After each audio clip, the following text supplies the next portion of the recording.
Spending a couple weeks with Huawei's newest flagship has reinforced our first impressions. This just might be the most attractive phone of 2017. Over that time, though, we have more to report on: what it's like to actually use the phone. The Mate name carries a reputation for power user performance. Does this phone live up to that reputation? Here's our full Huawei Mate 10 Pro review. Huawei has done an excellent job transitioning to a 2:1 aspect ratio display. While maintaining a familiar design language, not all companies migrate to glass as gracefully. No piece is out of place, balancing the camera tech and the fingerprint sensor with terrific symmetry. In a band that recalls phones like the Nexus 6P and the Nova. I really wish the Pixel had felt like this. Combined with a contrasty and saturated AMOLED screen, there's a lot of eye candy for the consumer.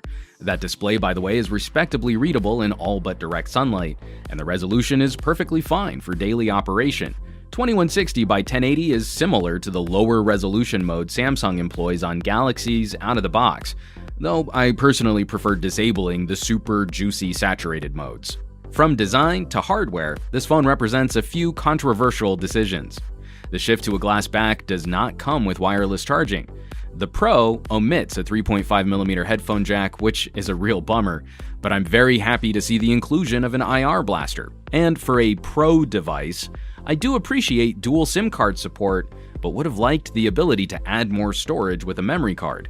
In daily operation, it's difficult to quantify how these hardware choices have affected my use. The most obvious is hunting for an underwhelming adapter for my favorite headphones. That's annoying. It's still a bit too early to tell if the storage will eventually bother me, as I generally prefer phones with SD card support, but 128GB of built-in space takes a while to fill up. I never did max out the P10 Plus, even while shooting a lot of 4K video. Happily, we can point to a killer hardware combo of chipset and RAM. The Kirin 970 is a fantastic brain for this beast. It's rare to find a phone this heavily skinned, which performs and multitasks as fluidly. We all hope for snappy and responsive. This phone delivers. What's interesting is that the raw power on tap doesn't seem to be substantially different from the Kirin 960 it replaces, which shouldn't be concerning, as the 960 was months ahead of Qualcomm in delivering Snapdragon 835 level power. A subtle bump to be sure, but the die shrink delivers a noticeable improvement to battery life over the Mate 9. We get the benefit of a big battery capacity and more efficient internals. We lack wireless charging, but still benefit greatly from Huawei's supercharger. This is one of the fastest phones to top off we've ever reviewed, no small feat, considering the larger battery capacity. The Pro easily lasted me the day with plenty of juice to spare, and a short stint on a charger delivers a lot of additional runtime.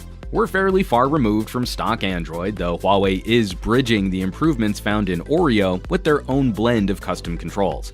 I can't say I'm a huge fan of things like knuckle actions, but pulling the notification shade from the fingerprint sensor is a fan favorite, and the settings menu is a little better organized than on previous Huawei's. Huawei has publicly committed to 2 years of software support with at least one major operating system update. Considering how well our Mate 9 has aged, we have some confidence that the Mate 10 will be well cared for over the average length of time someone might keep their phone. One of the bigger talking points for the Mate, the inclusion of a Neural Processing Unit, NPU, a custom piece of hardware designed to offload certain tasks on the phone without having to push information up to a cloud server. It's responsible for context-aware smart tips like when to activate the blue light filter, allocating phone resources to commonly used apps, and handling noise reduction when taking calls, which sounded just fine to my ears. A more visible application, on-device language translation, which works speedy quick with Microsoft's Translator app.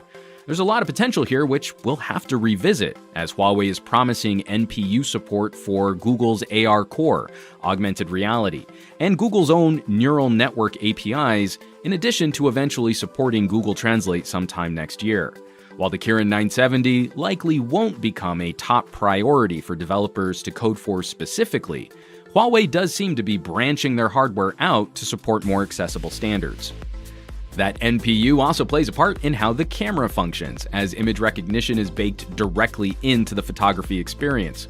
We retain the Leica-designed dual sensors, 12 and 20 megapixel sensors respectively, color and monochrome, and when shooting JPEGs, data from both are merged for a wonderful, contrasty, colorful, and vibrant photography aesthetic. This is a photographic flavor we don't often see from a phone. It's difficult to say what the NPU might be doing to image processing, but the subject acquisition and recognition is near instant. Low light performance is also excellent, but some folks might be turned off by grainier output. Leica engineers, they're not afraid of some noise, and there's an obvious effort in low light shots to preserve image detail over making the smoothest possible plasticky photo. They consider this a feature, not a bug. If you like a little texture in your shots, you'll really enjoy what this camera can do when shooting auto. Huawei also continues to deliver my favorite version of a portrait mode, though this is a little confusing to discuss. On the Mate 10, there's a wide aperture mode which produces a user-controlled background blur, and the Huawei version of portrait mode adds a beauty filter to the rear camera. The Mate's wide aperture mode over Samsung and Apple's portrait mode using the main camera sensor's full field of view. It doesn't crop in as severely because it's a larger sensor than a zoom sensor. There aren't any restrictions to using this effect at night. It's a much closer competitor in that respect to the Pixel's portrait mode, but with better controls on the back end to dial in the amount of blur you want.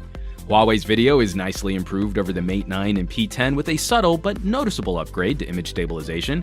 It's also worth repeating that Huawei was well ahead of the curve for H.265 video compression, which means high-quality 4K videos are much closer in size to many other phones' high-quality 1080p videos. This was painful for some folks last year, but now that Apple is using HEVC compression, Google seems much more interested in supporting this codec. So kudos to Apple. Google Photos and YouTube work well, and folks who want to edit, this codec is finding more support by the day. Even PowerDirector's Android app supports it without having to jump through any hoops. I think we can finally stop being afraid of H.265. We still should levy a criticism at the complexity of this camera app though. Huawei and LG battling it out for the most complete collection of photo controls on a phone. That makes the learning curve on the Mate steeper, muscle memorizing where all of these settings live.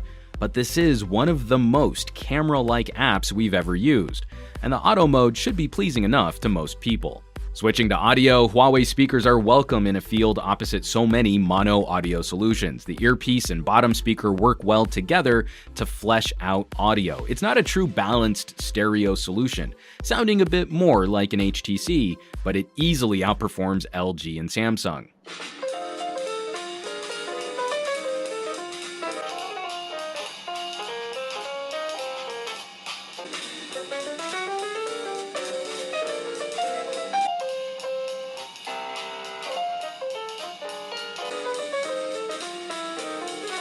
The headphone conversation is a bit more confusing though. No built-in 3.5mm jack, so a dongle is in the box alongside a pair of USB-C headphones.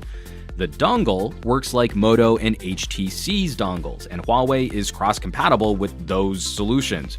Unfortunately, output from this setup is fairly disappointing, and this dongle will not work on other USB-C or Thunderbolt ports. The included earbuds do have their own DAC though, and these show up as a proper USB audio device on my laptop and on other phones.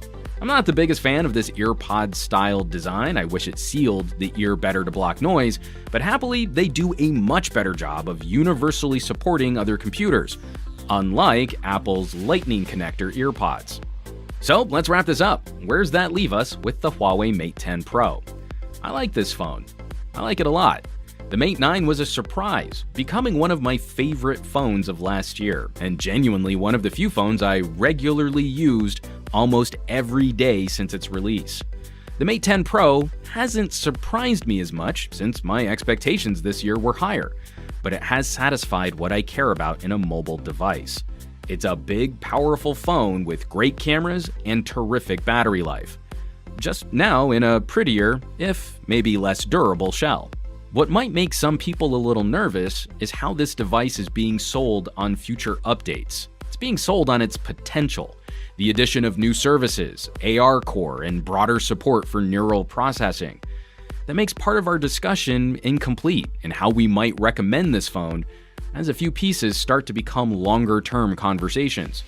Plus, €799 is no small chunk of change, and we're still waiting to see pricing and availability info on this phone arriving in the United States. All in all, this is personally one of my top 5 favorite phones of 2017, but there are a few gaps people will need to consider for their own use. As always, thanks so much for watching. Be sure to subscribe to this channel for more reviews like these and help us out with a share on your favorite social networks. For Pocket Now, I'm Juan Carlos Bagnell, some gadget guy on Twitter and Instagram, and I will catch you all on the next review.